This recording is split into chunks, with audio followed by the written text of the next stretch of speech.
Assalamualaikum warahmatullahi wabarakatuh.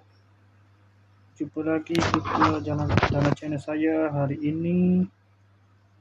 Hari tu pusing ni nak hari Taipusan.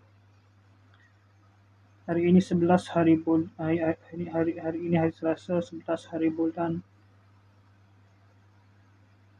Februari 2025 Masehi bersama dengan 12 Syakban 1446 Hijriah. Sekarang ni pukul 5.34 petang. Seperti biasa, video dah direkod kita untuk hari ini. Pada tadi saya di mana saya tengok dah. Oh, lepas hisap mai rumah lah. Aku tu saya keluar pergi ke Siaka, beli barang-barang sikit untuk hadiah budak-budak lah. Lepas tu saya pun totally bekal lah. Macam biasalah, lepas tu saya pergi ke singgah kedai ni Siaka kan. Alhamdulillah lah, pasal ada orang belanja. Kasih orang ikan masin dengan Daiichi Bank. Lepas tu balik tu singgah kedai Fikri sekejap. Tu berbual gitu. Dia biasa lah. Lepas tu terus balik lah. Aku sebelah. Balik. Oh, dia tak ingat dia. Yalah, pada tu timbang lah. Balik tu.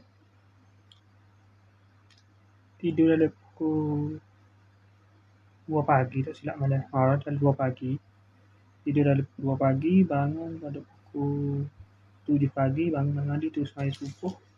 Dia sambung tidur balik, bangun 11.30 pula. Lepas tu pakai tak makan nasi lagi, makan roti gitu ya. Apa ni kata ni nak pergi tubik makan kedai lah. Lepas tu hari ni tak ada buat apa. Duduk main Facebook gitu lah. Dahulu tadi main pada pukul 2.30 main dahulu 1.30 Asal 4.40 tak main asal lagi ni nak lepas tengok video ni ajak nak main asal lah. Lepas tu nak keluar sebab sekali 5.34 ni tak 5.34 ni dan masa dan 5.37 dan sekarang pukul masa. Okey, saya pun dah nak main asal ke nak main asal betul nak keluar nak pergi keluar beli barang lah. Ada ngirim dah nak bawang minyak aja.